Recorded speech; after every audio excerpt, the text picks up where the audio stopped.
नसीम को अपनी ज़िंदगी में हर चीज़ खोती हुई नज़र आ रही है और उसको अब जाकर इतना तो अंदाज़ा हो रहा है कि सब कुछ उसकी वजह से ही हुआ है, क्योंकि जो कुछ भी हुआ है वाकई में उसी ने ही किया है।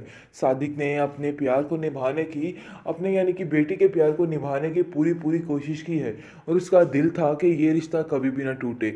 लेकिन ये औरत सुधरी नहीं, बल्कि इस औरत ने मज़ीद हंगामे किए और मज़ीद तमाशे लगाने की कोशिश की है।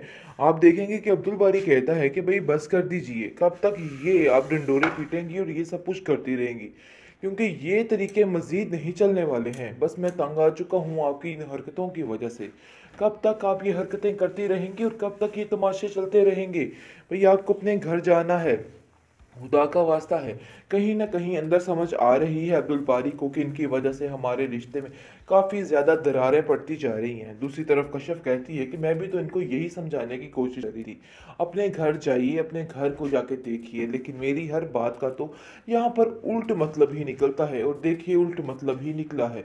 सब मुझे ही जलील कह रहे हैं और सब मुझे ही कह रहे हैं कि मैंने ही गलत किया है, लेकिन मैं यहाँ पर सिर्फ सुमन की खातिर आई हूँ। इसके अलावा मेरी और कोई भी इंटेंशंस नहीं है। तो बेहतर यही है कि मेरे साथ कोई भी किसी किस्म का हंगामा मत किया जाए। मैं यहाँ से चली जाऊँगी। आप समझिए कि एज अ डॉक्टर मैं यहाँ पर हूँ। बस कुछ ही देर बाद मैं यहाँ से चली जाऊँगी जैसे ही सुमन की तबीयत बेहतर होती है। आगे से आप देखेंगे कि जानबूझकर कहती है शमीम अब्दुल बारी के सामने, नहीं ये तुम्हारा घर है, कैसी बातें कर रही हो, मैं तुम्हें यहाँ से नहीं जाने दूंगी, अब्दुल बारी को तुम्हारी ज़रूरत है। देखो ऐसे मत करो हमारे साथ, हमने तुम्हारा आखिर क्या बिगाड़ा है? दिल से माफ़ी मांग तो ली है मैंने तुमसे, लेकिन फिर भी ऐसा क्यों सोच रही हो? मत सोचो ये सारी बातें। जिसको सुनकर वो कहती है कि नहीं, मेरा यहाँ पर आपके साथ गुजारा नहीं, क्योंकि मैं ये मुनाफकत जो है वो बिल्कुल भी नहीं कर सकती हूँ। हालात ऐसे ही खराब रहेंगे, बल्कि मजीद से मजीद तर खराब होंगे। ये तो मैं बड़े अच्छे तरीके से जानती हूँ, क्योंकि आपके होते हुए कहीं भी कुछ ठीक नहीं हो सकता है। नहीं लगाएगा तुम्हें छोड़ने के लिए। वो तो भला हो अब्दुल बारी का जिसने उसको खामोश करा दिया। दूसरी तरफ जुलेखा कहती है कि देखो सायरा, हमने फैसला कर लिया है और अब कतई तुम्हें उधर नहीं भेजेंगे, क्योंकि सारी हकीकत शुमाइला ने आके कशफ को बता दी है और बता दिया है कि रज़ा जो है वो सारा नाटक कर रहा था और सिर्फ उसका मकसद कुछ और ही था। इसलिए आप देखेंगे कि वो सब चुकन्ने हो चुके हैं और उनको बड़े अच्छे तरीके से समझ आ चुकी है कि रज़ा सिर्फ और सिर्फ एक नई चाल चल रहा था उस घर में दोबारा शामिल होने के लिए। इसलिए वो उसका बहुत शुक्रगुजार होते हैं और कहते हैं कि शुमाइला, तुम्हारा बहुत शुक्रिया कि तुमने हमें ये सारी बात बता दी है, क्योंकि कोई कोई बंदा किसी वक्त कोई काम अच्छा कर ही जाता है, लाख बुराइयां सही शुमाइला में, लेकिन ये एक अच्छा काम कर चुकी है। काफ़ी ज़्यादा खुश है कश्यप कि उसकी बहन का घर बच जाएगा, यानी कि सुकून में आ जाएगी, क्योंकि उन लोगों से छुटकारा मिल जाएगा तो सब ठीक हो जाएगा। क्योंकि फिर दोबारा से आप देखेंगे कि सायरा को फंसाने की कोशिश की जा रही थी, ताकि सायरा की बातों को यकीन करके उसको अपने अंडर लेके उस घर में दाखिल हुआ जाए।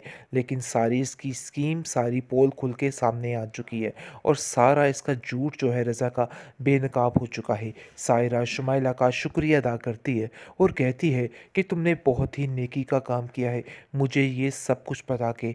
मैं बेवकूफ़ों की तरह फिर उसकी बात पे यकीन करने ही वाली थी, लेकिन शायद अगर तुम मुझे ना बताती तो उसका असली चेहरा मेरे सामने ना आता। दूसरी तरफ शमीम जो है वो नसीम को कहती है कि खुदा का वास्ता है घर चली जाओ, लेकिन अब मैं मज़ीद बर्दाश्त नहीं करूँगी, तुम्हें यहाँ से जाना ही होगा। कहाँ गई शमीम की चालाकियाँ? अपनी बहन का घर तो बचा ना सकी, अब क्या करेगी ये औरत? देखिए अब्दुल बारी ये सारा माजरा देख कर कहता है कि आपा जी, आपकी वजह से ही सब कुछ हो रहा है। आप उसको इतनी ढील क्यों दे रही हैं? आप शमीम बाजी क्यों नहीं समझा रही हैं? नसीम आपा को अपने घर जाना चाहिए। नसीम बाजी का यहाँ पे रहना बिल्कुल भी ठीक नहीं। उनकी ज़िद और अना उनका घर ले डूबेगी, आपको समझ क्यों नहीं आ रही है?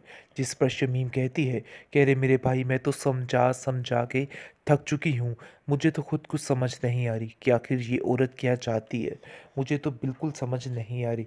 दूसरी तरफ आप देखेंगे कि अब्दुल बारी जो है वो लज पड़ता है कश्यप से और कहता है कि आखिर तुम इतनी ही लापरवाह कैसे हो सकती हो कि तुम हमारी बात का जवाब तक नहीं दे रही। आखिर इतनी क्या मसरूफ़ियत है, क्या तुम मुझे बता सकती हो? जिस पर वो उसको जवाब देती है और कहती है कि मसरूफ़ियत की बात तो तुम रहने ही दो। तुम्हें क्या पता हो कि हम लोग किन हालात से गुज़र रहे थे, कितनी सख्त परेशानी में थे। हमारी सायरा आपी की हर चीज़ ख़त्म होके रह गई है, लेकिन आप लोगों को क्या परवाह? आप लोगों ने तो हमसे दुश्मनी मोल ली है, इसके अलावा और कुछ भी नहीं है। जिस पर अब्दुल बारी कहता है कि हमें कुछ भी नहीं पता था। अगर हमें पता होता तो हम लोग भी आपके दुख में शामिल हो जाते, लेकिन अफ़सोस की बात यह है कि तुमने हमें कुछ भी बताना मुनासिब नहीं समझा है, बिल्कुल एक पल में पराया करके रख दिया। वैसे कशफ काफ़ी ज़्यादा परेशान है, क्योंकि वो जान चुकी है कि अब सायरा आपी को उस घर में वापस नहीं भेजना चाहिए। वो कहती है कि शमीम अपा ने उनका घर उजाड़ा था और आज वो देख के काफ़ी खुश हो रही होंगी कि उनकी मर्ज़ी पूरी हो चुकी है। जो कुछ वो चाहती थी आज उन्होंने हासिल कर लिया है, लेकिन मज़ीद उनकी खुशी मैं नहीं उनको देखने दूंगी। मैं उनको बताऊंगी कि वो कुछ भी नहीं कर सकती हैं। और अब देखेंगे कि शमीम आपा जो है अब वो काफ़ी ज़्यादा परेशान हो चुकी है अपनी बहन की वजह से, और कहती है कि आखिर क्या माजरा है, क्यों नसीम अपनी ज़िंदगी बर्बाद करने पर तुली हो। खुदारा चली जाओ यहाँ से, जाकर अपने घर को देखो। अब सादिक एक पल नहीं लगाएगा तुम्हें छोड़ने के लिए। वो तो भला हो अब्दुल बारी का जिसने उसको खामोश करा दिया। दूसरी तरफ जुलेखा कहती है कि देखो सायरा, हमने फैसला कर लिया है और अब कतई तुम्हें उधर नहीं भेजेंगे, क्योंकि सारी हकीकत शुमाइला ने आके कशफ को बता दी है और बता दिया है कि रज़ा जो है वो सारा नाटक कर रहा था और सिर्फ उसका मकसद कुछ और ही था। इसलिए आप देखेंगे कि वो सब चुकन्ने हो चुके हैं और उनको बड़े अच्छे तरीके से समझ आ चुकी है कि रज़ा सिर्फ और सिर्फ एक नई चाल चल रहा था उस घर में दोबारा शामिल होने के लिए। इसलिए वो उसका बहुत शुक्रगुजार होते हैं और कहते हैं कि शुमाइला, तुम्हारा बहुत शुक्रिया कि तुमने हमें ये सारी बात बता दी है, क्योंकि कोई कोई बंदा किसी वक्त कोई काम अच्छा कर ही जाता है, लाख बुराइयां सही शुमाइला में, लेकिन ये एक अच्छा काम कर चुकी है। काफ़ी ज़्यादा खुश है कश्यप कि उसकी बहन का घर बच जाएगा, यानी कि सुकून में आ जाएगी, क्योंकि उन लोगों से छुटकारा मिल जाएगा तो सब ठीक हो जाएगा। क्योंकि फिर दोबारा से आप देखेंगे कि सायरा को फंसाने की कोशिश की जा रही थी, ताकि सायरा की बातों को यकीन करके उसको अपने अंडर लेके उस घर में दाखिल हुआ जाए। लेकिन सारी इसकी स्कीम, सारी पोल खुल के सामने आ चुकी है और सारा इसका झूठ जो है रज़ा का बेनकाब हो चुका है। सायरा शुमाइला का शुक्रिया अदा करती है और कहती है कि तुमने बहुत ही नेकी का काम किया है। मुझे ये सब कुछ बता के मैं बेवकूफ़ों की तरह फिर उसकी बात पे यकीन करने ही वाली थी, लेकिन शायद अगर तुम मुझे ना बताती तो उसका असली चेहरा मेरे सामने ना आता। दूसरी तरफ शमीम जो है वो नसीम को कहती है कि खुदा का वास्ता है घर चली जाओ, लेकिन अब मैं मज़ीद बर्दाश्त नहीं करूँगी, तुम्हें यहाँ से जाना ही होगा।